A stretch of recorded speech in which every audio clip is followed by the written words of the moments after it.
¿Cómo estás, mi Cintia?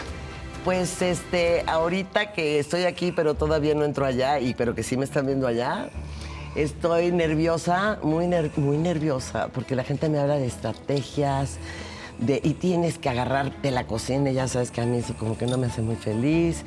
Y luego, que si vas a ser mala o buena, y yo así, pues muerta de miedo, pero contenta, es un reto. Es un lugar con mucha exposición. Sí, claro. Y que catapulta carreras. O sepulta. O sepulta. Yo no creo que me sepulte. Ya la gente ya conoce mi vida demasiado. Ya saben que soy una descarada. Ya me han visto en altas, en bajas. Me han visto peleando. Me han visto Sin ropa. de todo. Me han visto sin ropa. Entonces, ¿ya qué más les voy a enseñar? Oye, pero yo quiero escudriñar en Cintia Clitbo cosas que, a pesar de tantos años de conocerte, de ser amigos, nunca te lo he preguntado. Dime. Por ejemplo, tus papás se conocieron a los 10 días, se casaron. Sí. Y estuvieron juntos hasta que la muerte los separó. Entonces no entiendo qué ha pasado contigo, Clitbo, que te has casado 4 veces. Pues es que no ha sido de mi parte, gordito. Yo no tengo la culpa que me pinten el cuerno y luego se vayan por ahí y tengan otros hijos. Pues yo creo que el amor... Mira, te voy a explicar. Hay muchas personas que están en el lugar no correcto y deciden, ya sea por los hijos o por muchas cosas, permanecer en una relación. Yo no digo que haya sido mal todo lo que viví en mis relaciones, porque pues entonces estaría yo enferma de la cabeza. Pero yo no tenía hijos con ninguna de las parejas que tuve, entonces yo no tenía por qué quedarme amarrada cuando las cosas no funcionaban. Y en el caso de mi hija, pues tampoco, pues ahí sí nos abandonaron, gordo. O sea, gracias a Dios.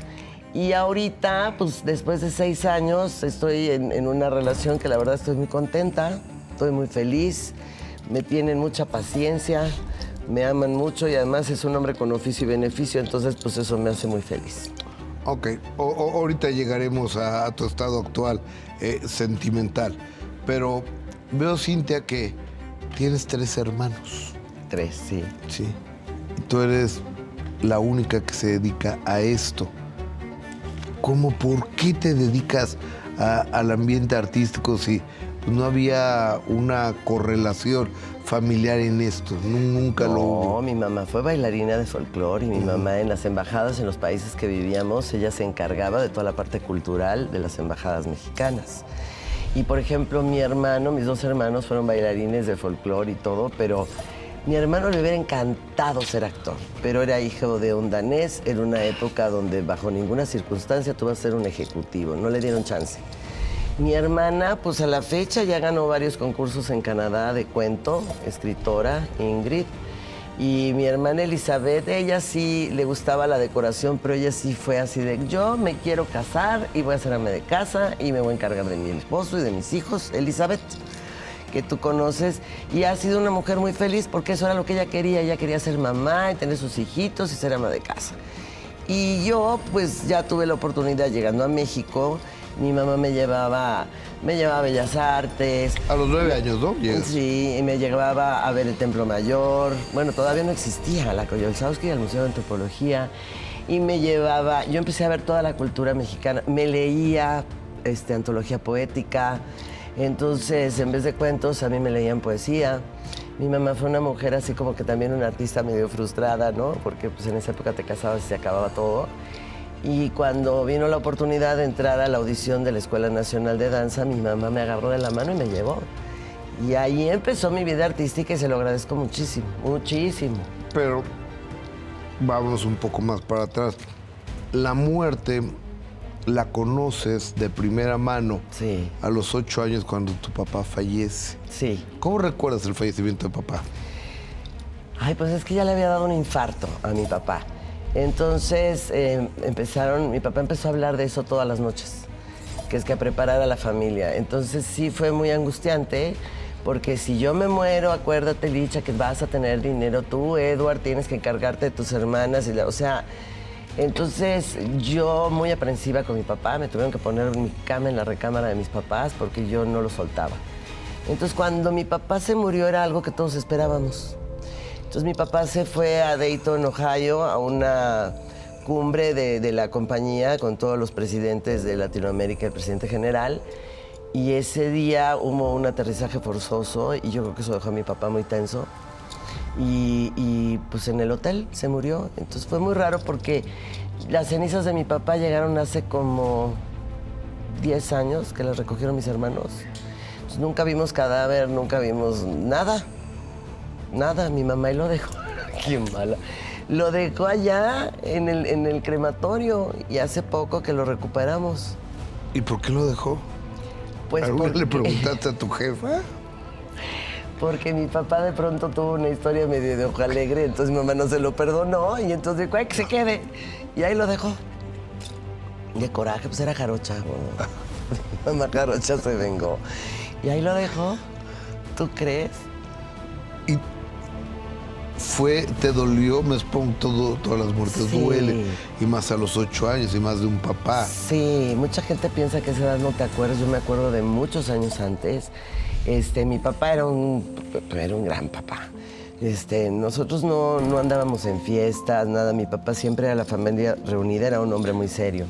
Entonces los fines de semana nada de que veo al noviecito, a la noviecita, mis hermanos que eran más grandes. Nosotros era todos los fines de semana a Santos o a Guarujá, porque eran playas cercanas, que era como ir de aquí a Cuernavaca. En Brasil. Y decía que la calidad del tiempo de familia era muy importante. Entonces, sí conviví mucho con mi papá. Sí, haz de cuenta, mis hermanos iban a mediodía en la escuela y yo también. Entonces, yo salía a las 5 de la tarde y inmediatamente, pues yo yo tenía que pasar por mi papá. Entonces, el chofer me llevaba para esperar a mi papá que saliera de la fábrica para podernos ir.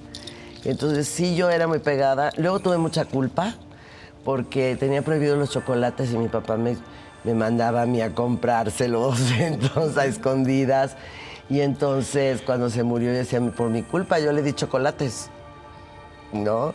Y sí fue algo muy doloroso porque no solo nos desprendimos de mi papá, sino de nuestra casa, nuestros amigos, nuestra escuela. Tu entorno. El país donde estaba todo mi entorno, que era Brasil, en São Paulo, Brasil, el idioma, pues todo, ¿no? Ya nos había tocado a mí desprenderme de Buenos Aires, en Argentina, que también fue muy duro, porque fue en los 70s cuando hubo todo esto de la noche de los lápices, los estudiantes, las matanzas, todo. Entonces nosotros salimos huyendo en un camión de escuela.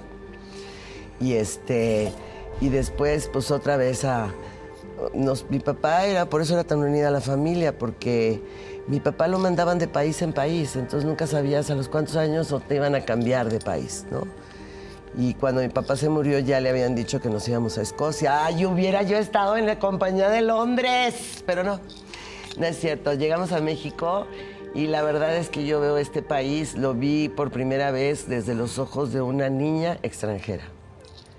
Entonces, cuando yo vi las pirámides y vi el Museo de Antropología y vi Bellas Artes y vi Xochimilco y vi toda la grandeza de la cultura de México. Los Yo creo que palacios, el yo por centro eso creo que histórico. amo tanto, porque en Brasil Pasó de la era otra Reforma. cosa. Ahí había batucada y pasaba el carnaval y era otra cosa.